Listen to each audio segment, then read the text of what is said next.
오늘 함께 묵상할 하나님의 말씀 로마서 12장 3절에서부터 8절까지 말씀입니다. 로마서 말씀은 세 번역으로 봅니다. 새로 오신 교우분들이 있어서 다시 말씀드립니다. 세 번역 성경으로 함께 읽습니다. 다 같이 한 절씩 교독하겠습니다. 나는 내가 받은 은혜를 힘입어서 여러분 각 사람에게 말합니다.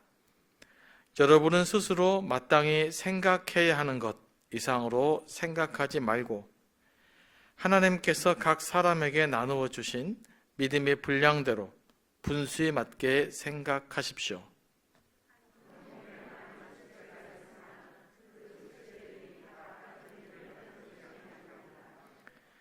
이와 같이 우리도 여럿이지만 그리스도 안에서 한 몸을 이루고 있으며 각 사람은 서로 지체입니다.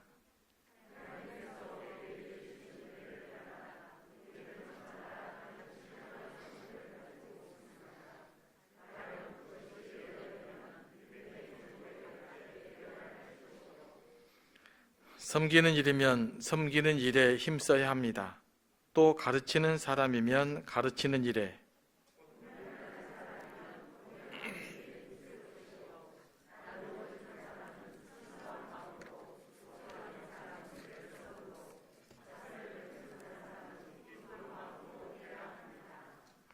아멘.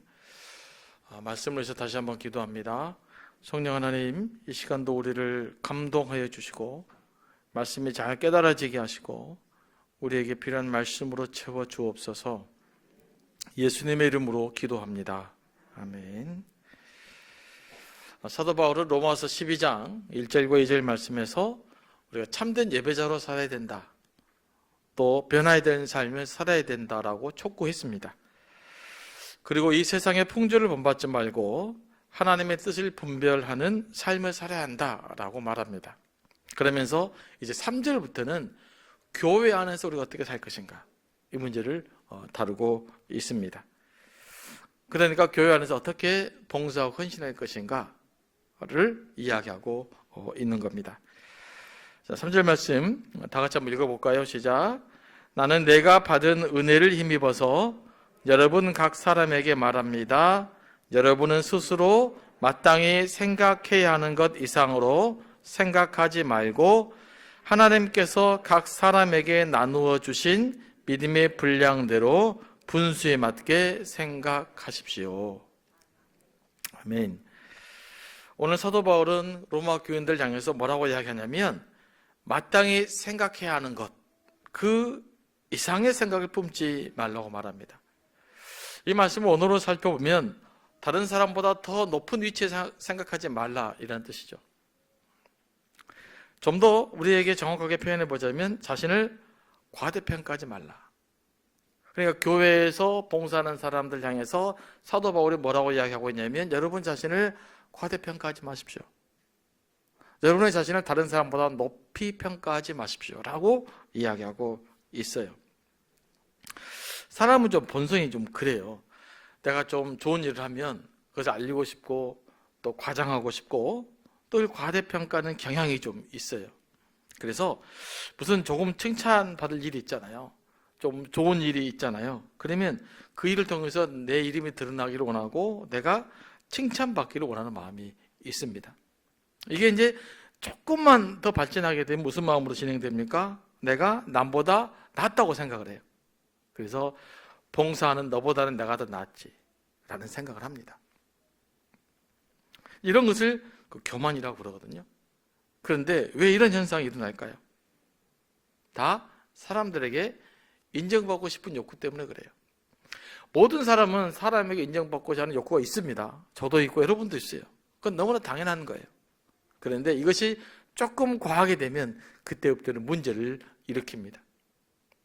남에게 인정받고자 하는 욕구를 다스리지 못하면 자꾸 내가 남과 비교하게 되고 자기의 그 장점을 과장하게 되고 자기 자신을 과대평가하게 되고 그럼으로써 자기 자신을 성찰하는 것을 자꾸 잃어버리게 되고 나를 바라보지 못하는 일이 벌어지게 됩니다. 이런 것들은 굉장히 이제 위험한 일이 되는 거죠. 또 자신을 과대평가한 사람은 결국 자기 자신을 과신하게 되잖아요. 그러니까 여러분 자신을 너무나 과신하면 문제가 생겨요. 그래, 말씀이 안 들어옵니다. 내가 기준이 되어버리기 때문에. 그리고 자기만 옳게 되는 거죠. 그러니까 자기 자신을 과신하는 사람은 무슨 일이 벌어집니까? 사도 바울이 1절과 2절에서 말씀하신 너희를 변화시키라라고 하는 변화, 이 변화에 관심을 갖지 못하게 됩니다. 나는 이미 성숙한 사람이기 때문에, 나는 이미 남보다 낫기 때문에, 나는 이미 너보다 낫기 때문에 굳이 나를 변화시켜야 한다는 생각을 안 하게 돼요. 그러면 그 사람도 어떻게 될까요? 다른 사람들 평가하고 판단하는 자가 되어버리는 것이죠. 그래서 자신을 남보다 높이 생각하는 사람, 자신을 좀 과대평가하는 사람들은 자기 발전에도 문제가 생기고, 그리고 공동체에서도 별로 유익하지 않게 됩니다. 그러다 보니까 늘 교회 공동체에서 문제를 일으키신 분들은 어떤 분들입니까? 네. 봉사하지 않는 사람들은 아무런 일을 일으키지 않습니다. 왜냐하면 일을 안 하니까. 자기를 과대평가할 일이 없잖아요. 그런데 뭔가 교회를 열심히 하면 문제가 일어나는 것이 뭐냐면, 그때부터 자꾸 자기 자신을 과대평가하고 내 기준을 절대적으로 삼고 그 기준에 따라 살다 보니까 열심히 할수록 그런 위험성에 노출되어져 있습니다. 그게 봉사의 양면이죠. 봉사를 해야 됩니다. 봉사를 해야 교회가 부흥하고 발전합니다. 그런데 이게 그 규모를 잘 다스리지 못하면 그 열심히 있는 것들 때문에 교회가 분열이 될 수가 있고 교회가 문제가 생길 수도 있는 것이죠. 그래서 이런 문제를 의식을 갖고 기도를 좀 많이 하셔야 됩니다. 사도 바울은 교회 문제를 향해 첫 번째 당부가 너 자신을 과대평가하지 말라. 네가 예수 믿는다고 해서 예수 안 믿는 사람보다 특별히 잘났다고 생각하지 마라.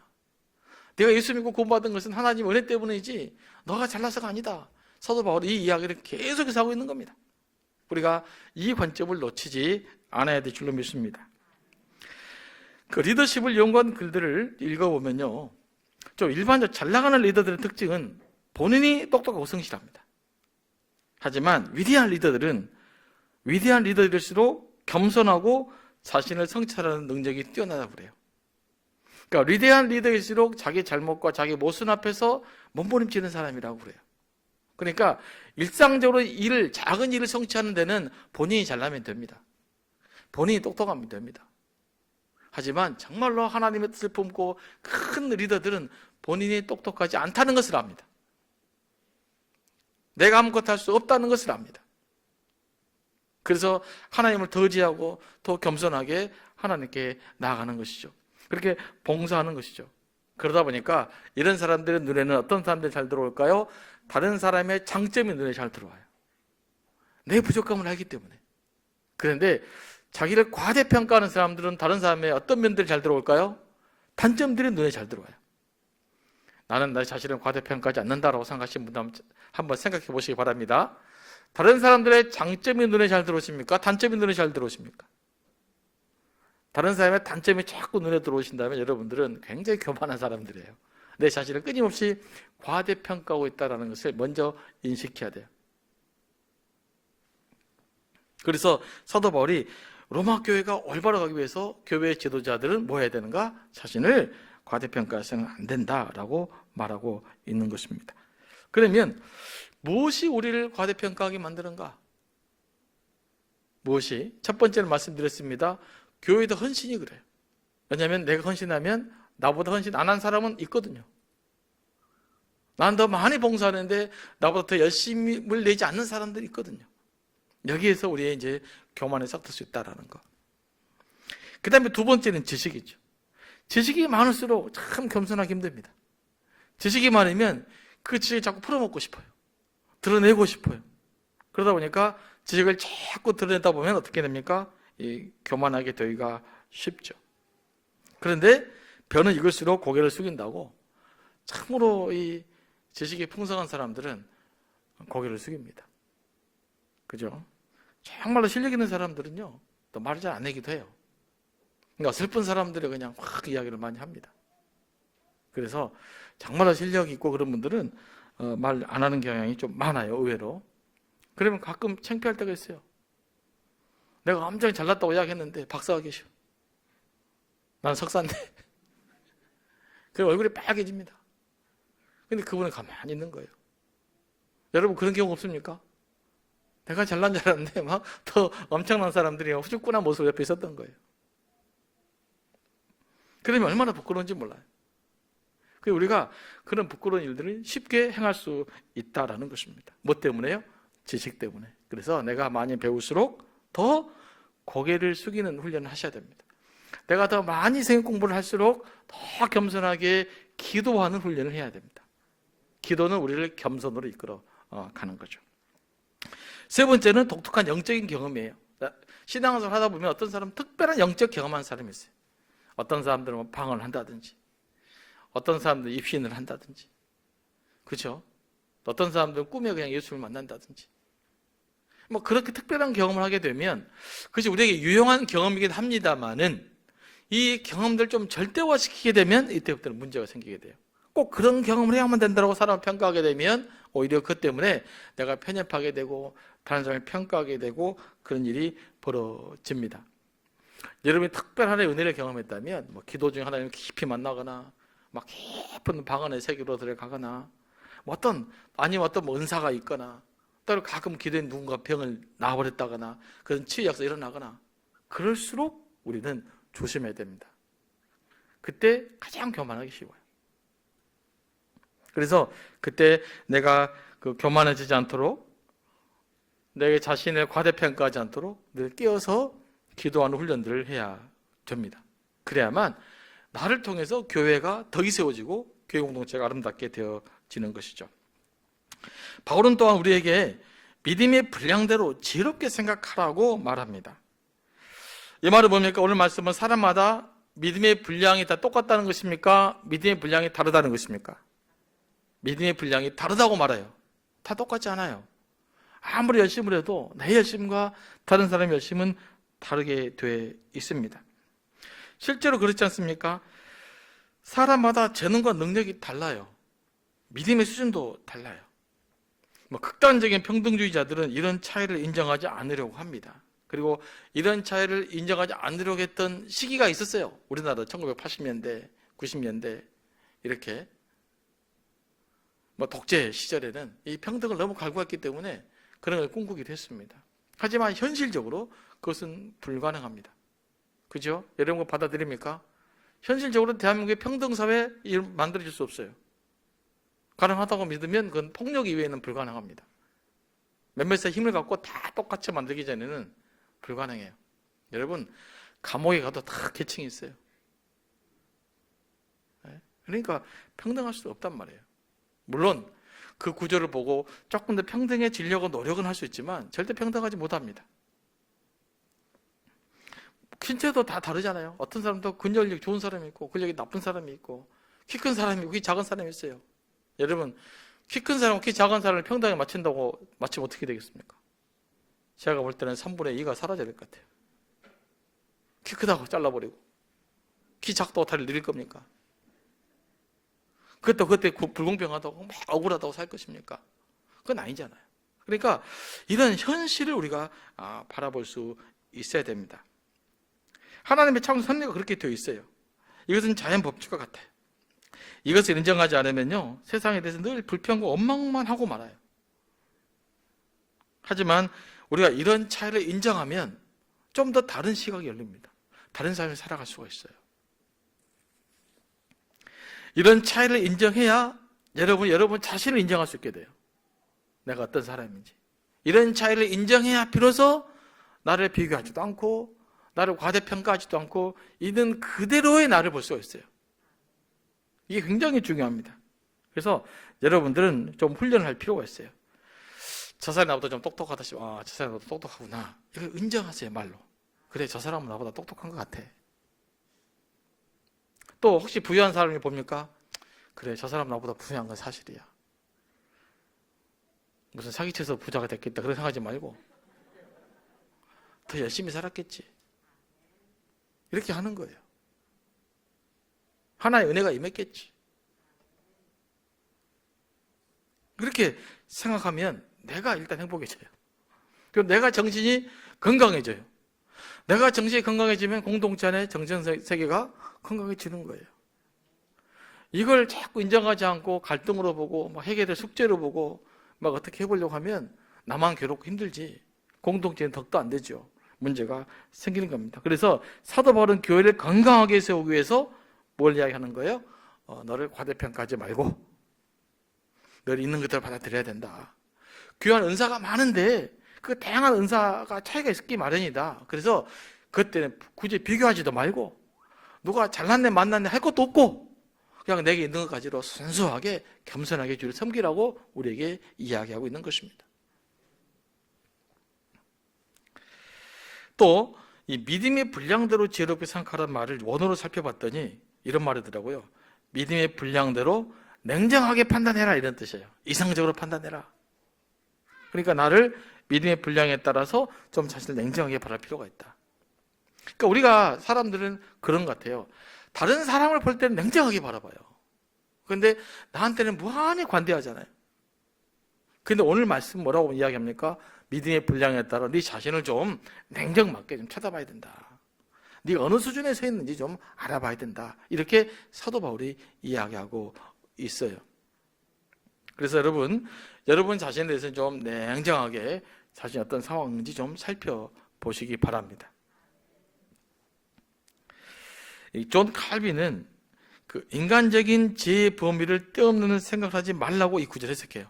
그러니까 인간적으로 생각할 이성의 범위가 있어요. 추론할 수 있는 범위가 있단 말입니다.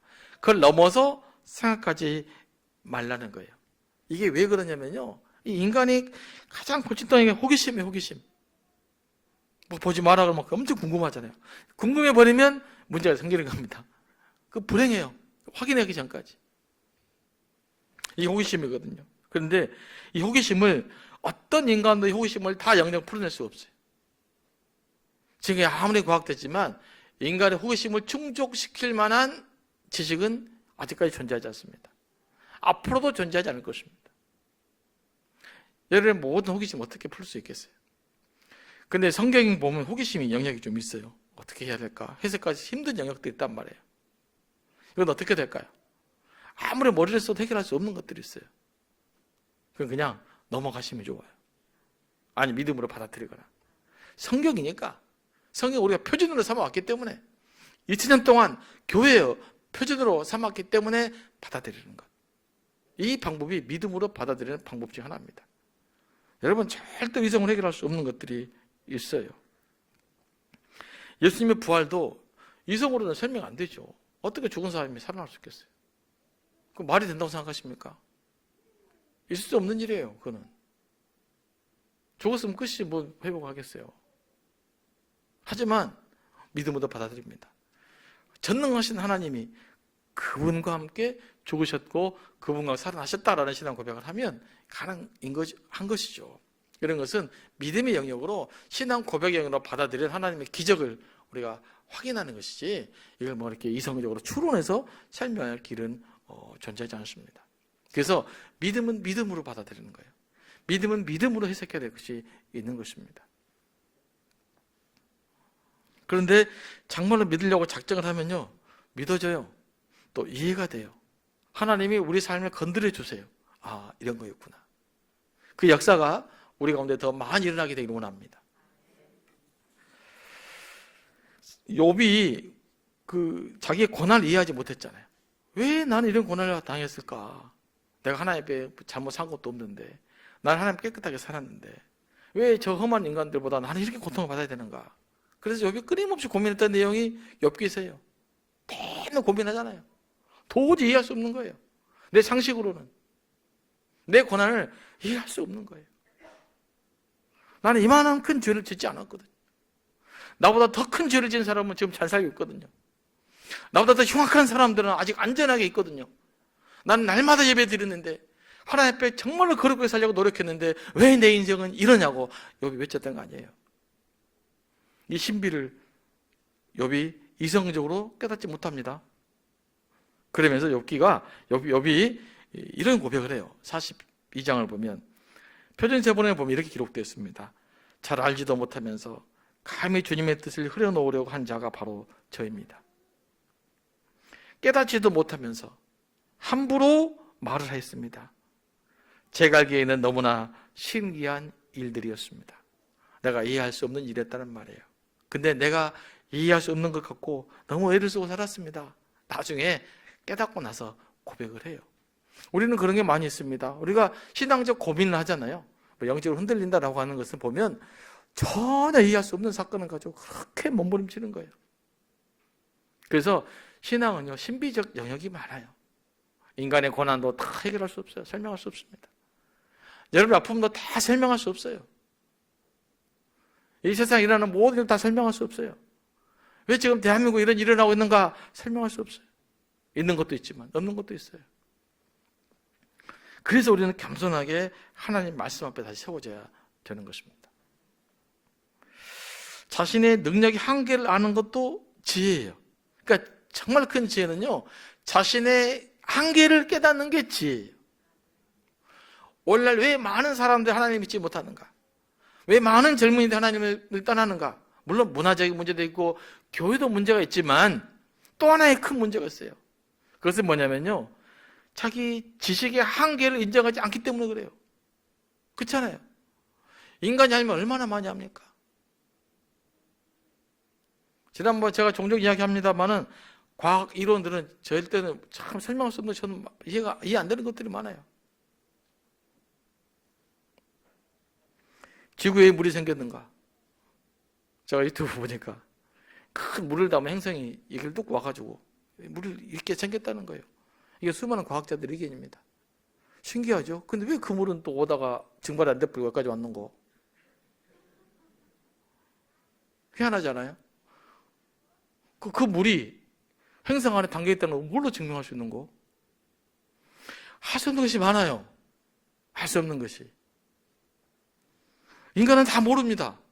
그냥 조금 알고 있는 거예요. 조금 알고 박사가 되고, 조금 알고 과학자가 되고, 조금 알아서 잘 나가게 되는 거예요. 이걸 알게 되면 하나님이 엄청난 기적, 하나님의 그 놀라운 신비 앞에 우리는 설 수가 있죠. 그런데 이 한계를 인정하지 않으려고 그래요. 그래서 믿기가, 믿음 생활이 어려움이 닥치는 것입니다.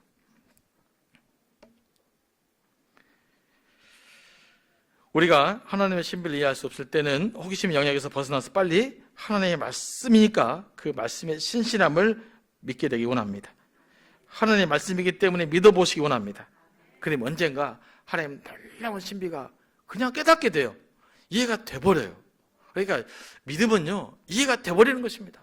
깨달아져 버리는 것이에요. 믿어져 버리는 것입니다. 믿으려고 해서 믿을 수 있는 것은 한계가 있어요.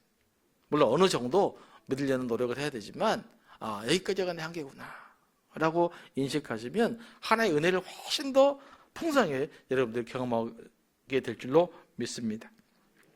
4절 말씀 봅니다. 다 같이 읽겠습니다. 시작.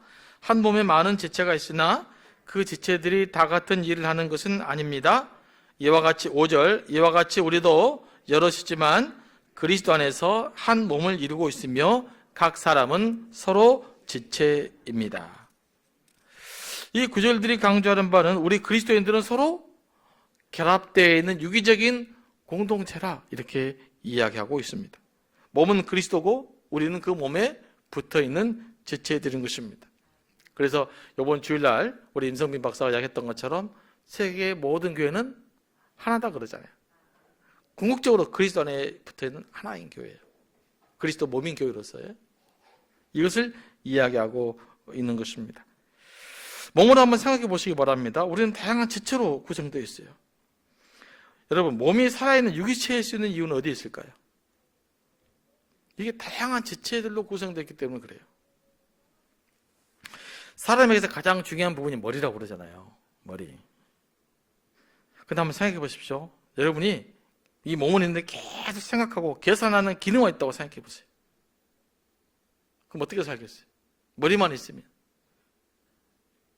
살 수 없습니다. 우리가 이 머리가 기능을 하려면 몸도 건강해져야 돼요. 몸 없이, 손, 발 없이 머리만 발달되면 잘 살아갈 수가 없죠. 다른 기능은 멈추고 있고 내 기능은 발달되어 있으면 불구라고 그래요. 그 사람이 아무리 똑똑한데 뭐 무슨 생각이 있겠어요? 특히 요즘 같은 세상에 컴퓨터가 있는데 우리가 그 몸을 쓰는 것은 각각의 지체가 있고 각각이 다른 기능을 하기 때문에 그래요. 자, 팔과 다리가 다 있잖아요, 몸이. 근데 모두가 막 머리 역할만 해.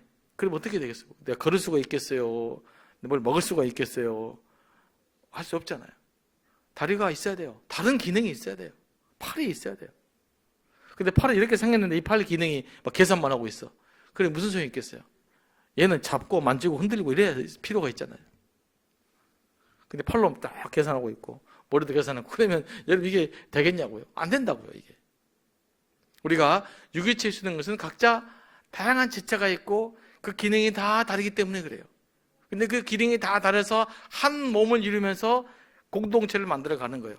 이게 전체가 오래서 하나를 만들어가는 거예요. 이것이 한 몸을 이루는 모습인 것입니다. 그러니까 우리가 그 하나가 된다는 것과 획일주의는 달라요. 획일주의는 모두가 똑같은 거예요. 획일주의는 만약 획일주의 생각해 보실까요? 그러면 여기 전체가 다 문제와만 앉아 있어요. 이게 획일주의예요. 이거는 사람 사는 곳이 아니죠. 복제 인간도 이렇게도 안 돼요. 그러니까 획일주의는 건강하지 않습니다. 하나라는 것은 뭡니까? 획일하지 않아요. 각자 자신의 자신의 개성이 있어요. 각자 자기 삶이 있고 자기 방식이 있어요. 다 다른 거예요. 다 다른 것들이 어우러져서 하나로 만들어질 때 이게 진정한 공동체라고 그럽니다. 교회가 그리스도 안에서 하나라는 뜻은 바로 그런 의미예요.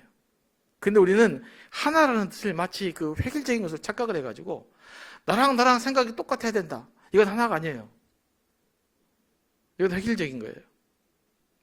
나와 너가 생각이 달라요. 어떻게 하나가 됩니까? 서로 합력하여 하나를 만들어가는 것이 진정한 하나됨이죠. 네가 나가 다르지만 나와 너가 다르지만 생각도 다르고 여러 가지 다 다르지만 그럼에도 불구하고 예수 그리스도 때문에 하나를 만들어 가는 것이 일치예요. 그렇기 때문에 교회가 진정한 하나가 되려면 뭐가 돼야 될까요? 나를 완전히 주장해 버리면 안 돼요. 내가 한 걸음 물러서야 되죠. 그래야 하나가 돼요. 그런데 끝까지 너 의견을 관철시켜야 된다. 너 의견만 옳다라고 이야기하면 절대로 하나가 될 수 없어요. 그렇죠? 다 의견이 달라요. 다 자기만 놀라요. 그러면 우리는 지금 우리 교회로 빠지면 500개가 넘는 의견이 막 넘어서 왔다 갔다 해버리게 되는 거예요. 일치가 될 수가 없죠. 일치가 되려면 그리스도를 중심으로 내가 한 걸음 물러서면 그리스도라는 공통 분모 때문에 우리는 하나가 되는 겁니다. 사도 바울이 오늘 그 이야기하고 있어요. 그래서 교회가 이 생명력 있는 공동체가 되려면요, 다양한 지체들이 인정돼야 돼요. 나와 다른 사람도 인정돼야 돼요. 오히려 나와 너가 다르기 때문에 소중하게 여길 수 있어야 돼요. 나와 너가 다르기 때문에 우리는 하나를 만들어갈 수 있는 거예요. 예수님은, 사도 바울은 우리에게 다른 여러분들이 예수 그리스도 안에서 한 그릇씩 양보하면서 하나를 만들어야 된다라는 것을 이 오늘 본문을 통해 이야기하고 있는 것입니다. 그러니까 상대방이 나라고 다르다고 해서 그냥 딱 단절해버리면 안 된다는 것입니다. 합력하여 선을 이루면 이루어갈 수가 있는 것이죠.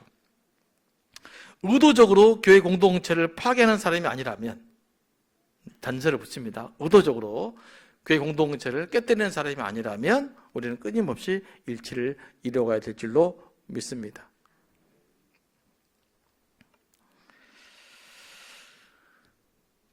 그리고 우리가 또 온전한 사람이 되려면요, 다양한 기능이 그 역할을 충실해 줘야 돼요. 각자 다양한 기능들이 있잖아요. 그러면 각자 다양한 기능을 가진 사람들이 그 자신의 역할에 충실해지면 이제 몸이 건강해지는 것입니다. 그러면 우리 교회는 어떻게 하나라는 것을 알 수 있을까요? 우리가 하나라는 것을 확인해야 돼요. 여러분 공동체 안에서도 하나를 확인해 갈 것입니다. 어떻게 우리 공동체가 하나라는 것을 확인해 볼 수 있을까요? 내 몸이 하나라는 것을 확인할 수 있는 길이 하나 있어요. 아파보면 알아요. 안 아프면 모릅니다. 꼬집어보면 아파요. 이 아픈 것이 여기만 딱 아프고 안 아픈 게 아니라 다 아파요. 그죠? 여기만 아파 그러지 않아요. 여기 아픈데 내 몸은 전체로 느껴요. 그러면 이 공동체 하나는 어떻게 할 수 있을까요? 공동체가 어떤 아픈 지체가 있을 때 그 공동체가 하나인지 아닌지가 구분이 돼요. 누군가 아프면 같이 아파할 수 있으면 그건 하나 된 공동체. 남이 아팠든지 말든지, 남이 그냥 살아있든지 말든지, 고통을 당하든지 말든지 아무런 의식이 없다. 그렇다면 나는 아직 하나가 아닌 거예요. 공동체의 일원이 되지 않은 거예요. 어떤 사람 아픈데 더 아프게 만든 사람도 있어요. 왜 그럴까요? 자기가 안 아프니까 그래요. 안 아프니까. 그냥 고통을 못 느끼니까 그냥 상처를 훅 누른 사람도 있어요. 그건 공동체가 아니에요. 그래서 공동체는요, 진정한 공동체는 누군가가 아파보면, 누군가 고통받는 사람이 있을 때, 아파하고 힘들어가는 사람이 공동체 안에 있을 때 그 공동체의 진가가 발휘되는 거예요. 같이 아파할 수 있느냐? 같이 힘들어할 수 있느냐? 그런데 하나이지 않는 공동체는 어떤 공동체일까요? 같이 아픔을 못 느껴요. 그래서 네가 기도를 안 해서 그래, 그런 말을 한다는 거예요. 기도가 부족해서 그래. 앞으로 우리 교회는 그런 이야기 하지 마시기 바랍니다. 여러 번 말씀드리지만, 아프면 같이 공감이 되는데 기도 안 해서 그래, 그런 말은 안 나오는 거죠. 그건 내가 분리되어 있기 때문에 그래요. 여러분 자녀가 막 아파요. 그런데 그 아이 두고 네가 기도를 안 해서 그래, 그럽니까? 내가 아프잖아요. 부모가 같이. 내가 힘들잖아요. 내 자녀니까. 공동체라고 한다는 것은, 공동체가 하나라고 하는 것은 그런 의식을 가져가는 거예요. 앞으로 여러분 공동체 안에서 그런 일들이 일어나길 원합니다. 네, 우리 목장님 너무 스트레스 받지 마시고 제가 이런 얘기 할 때마다 좀 부담이 돼요. 우리 목자들 수고하고 계시는데 더 고생하라는 건 아닌가. 네, 조금 더 고생하라고 말씀드립니다. 네, 하지만 그렇게 만들어가야, 진짜 살아있는 공동체를 만들어가야 그 안에서 영적인 회복이 일어나고, 그 회복이 일어나야 신앙생활은 오늘의 기쁨이 될 거 아니겠습니까? 내 삶에 문제 해결되는 일이 일어나야 되지 않겠습니까? 그러려면 조금 수고하고 계시지만 그런 마음까지 조금 더 품어내 주시기를 부탁을 드립니다. 또 이런 것은 또 목자 몫이다, 그리고 밀어놓으면 안 됩니다. 모두가 해야 될 일이에요. 하지만 목자는 리더니까 책임이 조금 더 있는 거죠. 교회가 유일하게 하나 될 수 있는 방법은 한 가지밖에 없습니다. 예수 그리스도 안에서만 하나 될 수가 있어요. 그래서 사도 바울도 예수 그리스도 안에서 하나 되라고 말합니다. 이게 무슨 말이냐면요, 생각이 다 달라요. 지금 여러분과 제가 모두가 다르는데 어떤 분이 예수 그리스도 그러면 여러분 모든 생각을 내려놓고 그분 중심으로 뭉쳐야 된다, 이 말입니다. 누군가가 예수 그리스도의 깃발을 들면 그 예수 그리스도 중심으로 내 생각을 다 내려놔야 돼요. 예수 그리스도의 깃발을 중심으로 뭉쳐야 될 줄로 믿습니다. 이게 진정으로 일치되는 길이에요.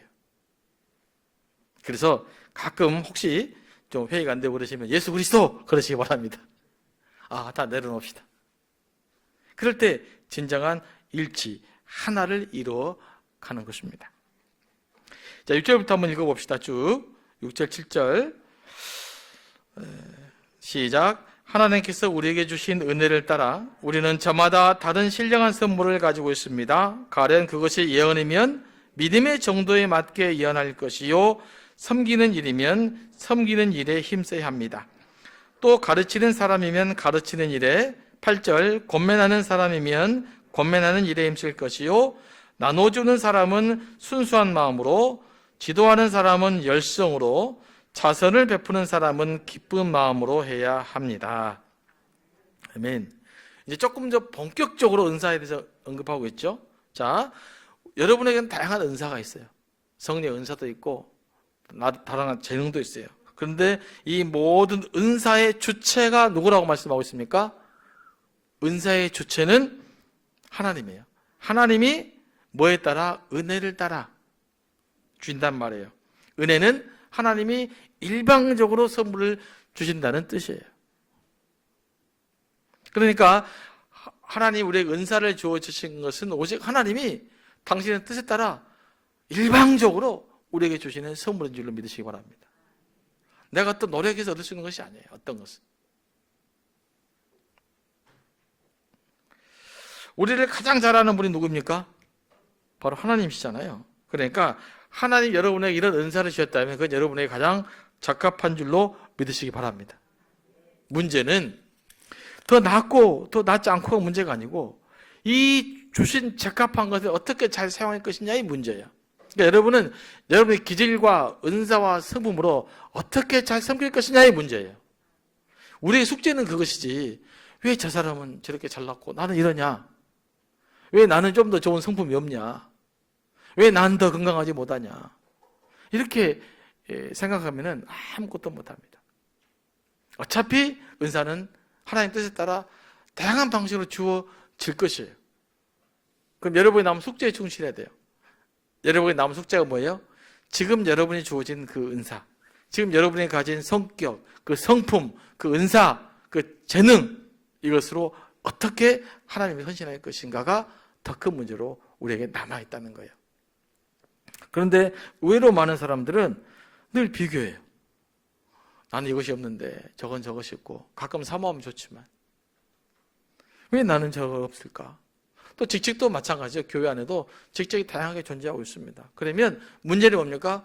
주어진 직책을 얼마나 잘 수용할 것인가의 문제예요. 그렇잖아요?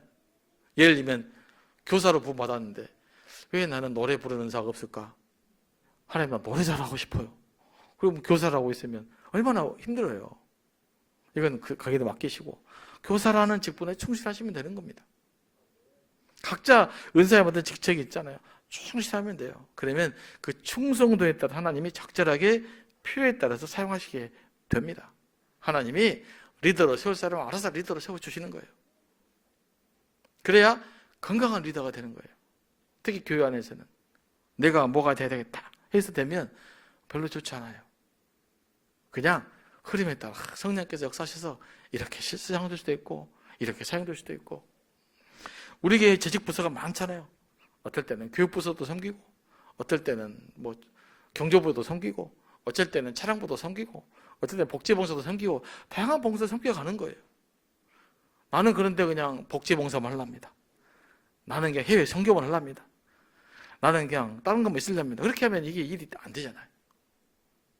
그래서 그 모든 것들은 다양한 은사에 따라 감당하시되 뭐만 하면 된다? 어떻게 내게 주어진 이 사역을 최선을 다할 것인가, 여기에 관심을 잘 가지시면 하나님께서 그 일을 통해서 우리를 아름답게 사용해 줄 줄로 믿습니다.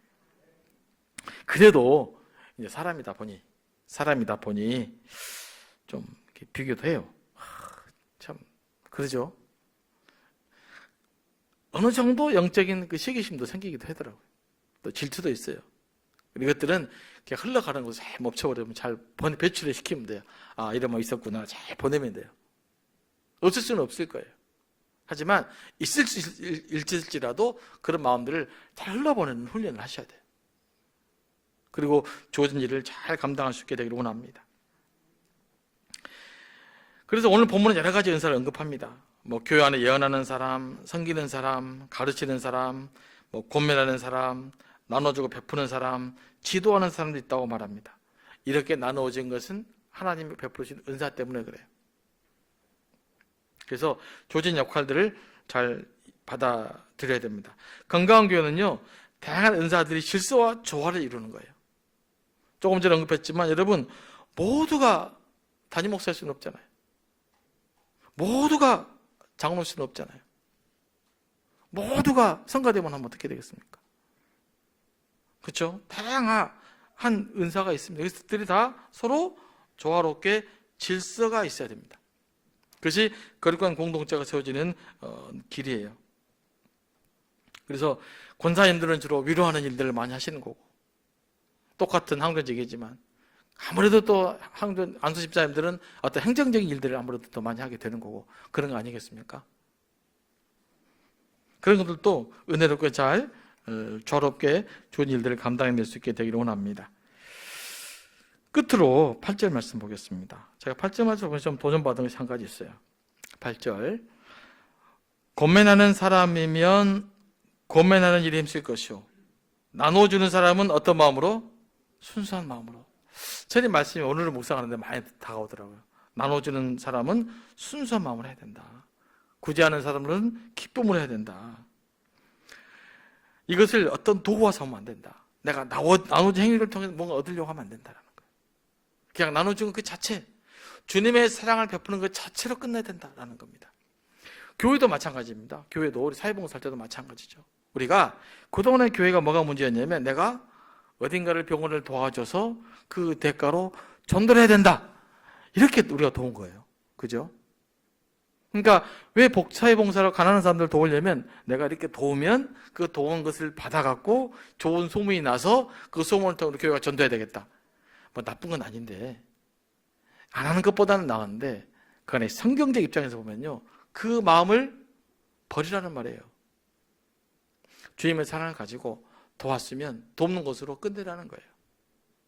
구제했으면 구제하는 것으로 끝내라는 거예요. 부흥의 역사는 좀 다른 것입니다. 근데 우리는 모든 것들을 교회의 부흥과 자꾸 연관시킨 거예요. 이렇게 되면 어떻게 숫자가 늘까? 어떻게 뭘 해볼까? 그러다 보니까 늘 본질에서 벗어난 일들을 많이 행하게 됩니다. 오늘 말씀대로 나눠주는 사람 어떤 마음으로요? 순수한 마음으로. 그냥 나눠주는 그 자체로 끝나야 돼요. 그것이 예수님의 사랑을 감동을 받아서 그 사랑을 실천했다는 것으로 끝나야 돼요. 우리가 이 일들 잘 감당할 수 있게 되길 원합니다. 근데 여기에 자꾸 뭐 개입돼요. 내 생각이 개입되고 막 허영심이 개입되고 이걸 통해 내가 나를 드러내고 싶고 이런 일을 하다 보면 문제가 생길 수 있다. 그런 일 베푸는 사람에게 순수함을 이야기했을까요? 내가요 누군가를 베풀다 보잖아요. 처음에는 순수하게 돕는데 서너 번 돕다 보면 내가 은근히 우월적 위치에 가고 있어요. 내가 너를 도와주는데 이렇게 생각하게 됩니다. 이게 굉장히 위험한 거예요. 내가 너를 도와줘. 나는 도운 사람, 너는 받는 사람. 그렇게 되면 이 관계가 도와주는 사람과 받는 사람 사이에 가불관계 형성되죠. 이거는 성경적이지 않습니다. 절대 도와주는 사람이 갑의 위치에 가면 안 되는 거예요. 그래서 우리가 그리스도의 사랑을 실천하려면 순수한 마음으로 실천해야 되는 것입니다. 그리고 자선을 베푸는 사람은 무슨 마음으로요? 기쁜 마음으로. 여러분, 사실 이 자선을 베푼다는 것은 어려운 일이에요. 사랑을 베푸는 헌신이 요구됩니다. 그러다 보니까 순간순간 지칠 수가 있어요. 처음에 한두 번 자선 베풀 때는 기쁨으로 합니다. 그런데 한두 번 베풀 것이 아니고 지속적으로 자선을 베풀다 보면 힘들어요. 이제 내 돈도 들어가야 되고 시간도 들어가야 되고 노력도 들어가야 되고 그런데 반응은 시원찮고 그러면 나도 모르게 약간 짜증이 날 수가 있습니다. 인상 쓸 수가 있어요. 그런데 자선하는 사람은 어떤 마음으로? 늘 기쁜 마음으로 해야 된다. 그래서 누군가를 베풀 때는요 기쁨으로 하시기 바랍니다. 근데 정말 진심으로 도우시면 돕는 기쁨이 있습니다.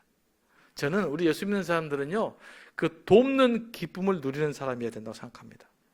돕는 기쁨이 있어요. 하신 분들은 다 그런 고백하더라고요. 힘들지만 해보면 기쁨이 있어요. 도와보지만 도와보면 기쁨이 있어요. 그래서 그 기쁨을 기대하면서 다른 사람들에게 사랑을 베푸는 여러분들이 되길 원합니다. 사도 바울이 모든 것들을 강조하는 것은 뭘 위한 것입니까? 교회를 세우기 위한 거예요. 그러니까 로마서 12장부터는 실천편이지만 실천 핵심은 어떻게 교회를 건강하게 세울 것인가. 여기에 사도 바울은 더 집중되어 있다라는 관점을 가지시고 어떻게 내 헌신을 통해서 교회가 건강하게 세워질 것인가를 좀 고민하며 살아냈으면 좋겠습니다.